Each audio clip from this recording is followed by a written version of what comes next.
श्री आनन्दभैरवे उवाच अथ कान्तं प्रवक्ष्यामि शृणुष्व मम तत्त्वतः शक्तिकुण्डलिनी देवी सर्वभेदनभेदिनी कलिकल्मषहन्त्री च जगतां मोक्षदायिनी तस्या स्तोत्रं तथा ध्यानं न्यासं मन्त्रं शृणु प्रभो यस्य विज्ञानमात्रेण मूलपद्मे मनोलयः चैतन्यानन्दनिरतो भवेत् कुण्डलिसङ्गमात् आकाशगामिनीं सिद्धिं ददाति कुण्डलीभृशम् अमृतानन्दरूपाभ्यां करोषि पालनं नृणां कुण्डलिनीध्यानं श्वासोच्छ्वाससकालाभ्यां शरीरं त्रिगुणात्मकं पञ्चभूतावृता नित्यं पञ्चानीला भवेत् ध्रुवं कोटिसूर्यप्रतीकाशां नीरालम्बां विभाववेत् सर्वस्थितां ज्ञानरूपां श्वासोच्छ्वासो निवासिनीं स्वयंभूकुसुमोत्पन्नां ध्यानज्ञानप्रकाशिनीं मोक्षदां शक्तिदां नित्यां नित्यज्ञानस्वरूपिणीं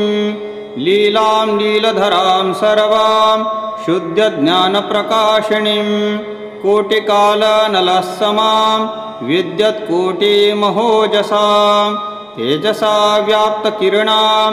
मूलाद्धूर्ध्वप्रकाशिनीं अष्टलोकप्रकाशाढ्यां पुल्लेन्दीवरलोचनां सर्वमुखीं सर्वहस्तां सर्वपादां जवस्थितां मूलादिब्रह्मरन्ध्रास्त स्थानलोकप्रकाशिनीं त्रिशाभ्यां सर्वभक्षां च श्वासनिर्गपलालिनीं ललितां सुन्दरीं नीलां कुण्डलीं कुण्डलाकृतिम् अभूमण्डलबाह्यस्थां ब्राह्म्यज्ञानप्रकाशिनीं नागिनीं नागभूषाढ्यां भयानकलवेवरां योगिज्ञेयां शुद्धरूपां विरलामूर्ध्वगामिनीम् एवं ध्यात्वा मूलपद्मे कुण्डलीं परदेवतां भवे सिद्धिर्भवे क्षिप्रं कुण्डली भावनादिहा ततो मानसजापां हि मानसं होमतर्पणम्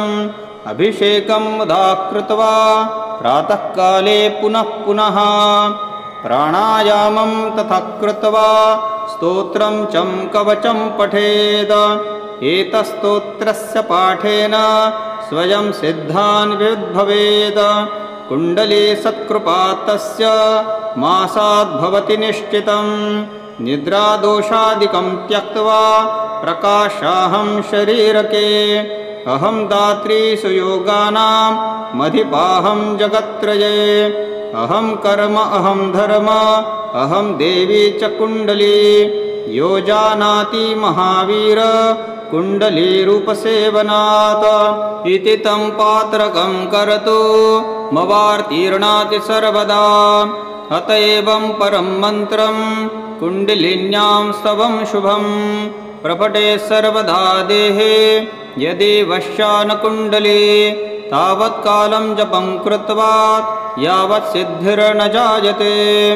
आधारे परदेवता भवनता धूकुण्डली देवता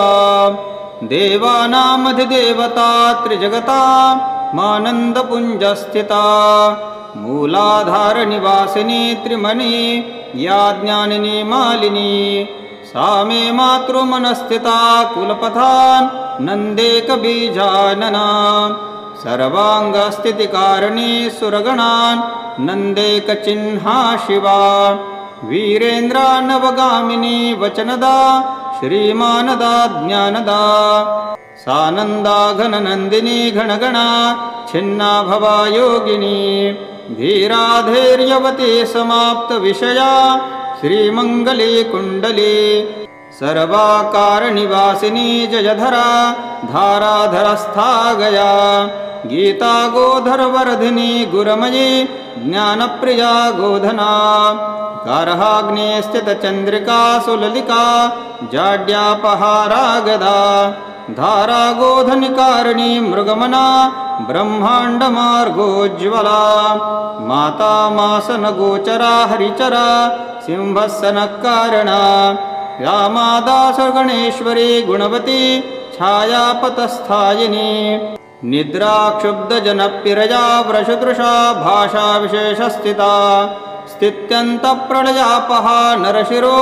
मालाधरा कुण्डली गाङ्गेशी यमुनेश्वरी गुरुतरी गोदावरी भास्करी भक्तार्तिक्षयकारिणी समशिवं यद्देकभावान्विता त्वं शीघ्रं कुरु कौलिके मम शिरो रन्ध्रं तदब्जं मुदा तत्पत्रस्थितं दैवतं कुलवती मातृस्थलं पाहिकम् हालोल्लाससमोदजायति नया माया जगत्तारिणी निद्रामैथुननाशिनी मम हरा मोहापभापादुकम् भालं नीलतनुस्थिता मतिमता मर्ता प्रिया मैथिली भालानन्दकरा महाप्रियजना पद्मानना कोमला नानारङ्गसुपीठदेशवसना सिद्धासना घोषणा त्राणस्थार्वरूपिणी कलिहिनी श्रीकुण्डली पातुकम् भ्रूमध्यं बगलामुखी शशिमुखी विद्यामुखी सन्मुखी नागाख्या नवनागिनी महिषशा पद्माननस्थायिनी पारावारविहारहेतु सपरे सेतुप्रकारापरा काशीवासमीश्वरं प्रतिदिनं श्रीकुण्डलिपातुकम् या कुण्डलोद्भवसागरपाननिरता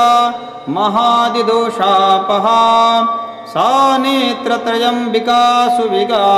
श्रीकालिका कौलिका काकस्थाद्विपचञ्चुपार्णकरी संज्ञाकरी सुन्दरी सा मे पातु प्रिययता तजा विशदया सच्छायजा छादिता श्रीकुण्डे रणचण्डिका सुरतिका कंकालिका बालिका सुकाशा परिवर्जिता सुगरिता ज्ञानोर्मिका चोत्सुका शोका सूक्ष्मसुखप्रिया गुणनिका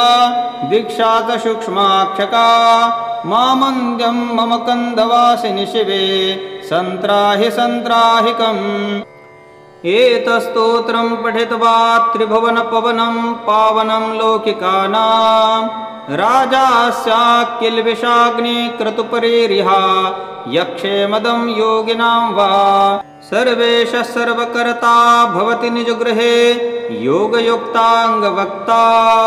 शाक्तश्चैव स एकपरमपुरुष गो निर्लात्मा महात्मा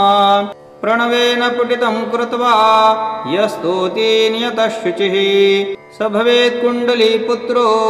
भूतले नात्र संशयः इति श्रीरुद्रयामले उत्तरतन्त्रे महातन्त्रोद्दीपने मूलचक्रसारसङ्केते भैरवी संवादे कन्दवासिनी स्तोत्रं नाम 30 पटलः इति श्रीकुण्डलिनी स्तोत्रं सम्पूर्णम्।